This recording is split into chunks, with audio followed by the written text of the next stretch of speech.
જય ભીમ, જય સંવિધાન.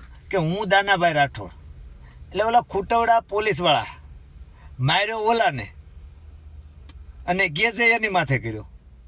કાયદેસરની કાર્યવાહી એ કદાચ ફોલ્ટમાં છે, પણ જે તમે લાકડી લઈને મારતા હતા ને એ ઢોરને મારે એમ મારતા હતા. એટલે તમને મને એવું લાગ્યું ભાઈ આડા પડ્યા હતા, ભેહું આડી પડી હતી.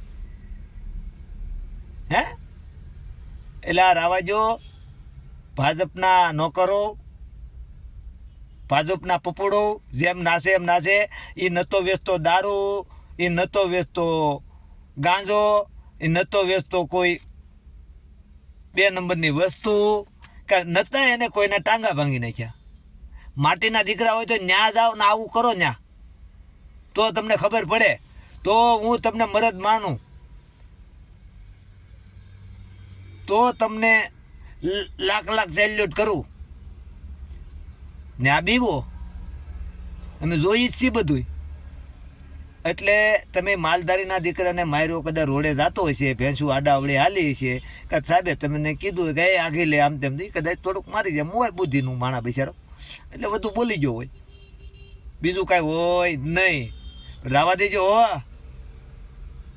કાયદો તમને છોડી દે, પણ મારો મુરલીધર મંડાણ માંડ છે ને, હે તેથી રાચું વેઠાવશે. એટલે આ ખાસ ધ્યાન રાખવું.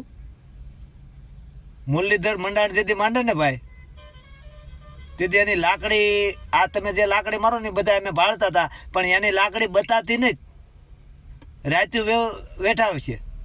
ખાસ ધ્યાન રાખજો. આ સાહેબને કહું, મને કાંઈ તમારી બીક ન લાગતી, બગદાણાની બાજુમાં દુધાળાને હાલ સુરતમાં રહું છું, અને મારો નંબર આઈડીમાં જાઓ તો મળી જાય. બહુ ફાંકા ખોદદારી કરવી નહીં, ધમકી બમકી દેતા બેતા નહીં સાહેબ તમે તે. ને કે તમારો અમને ખબર જ છે બધી, અમે ઓળખીએ છીએ તમને. ત્યાં ચાલું છું. જય ભીમ, જય સંવિધાન.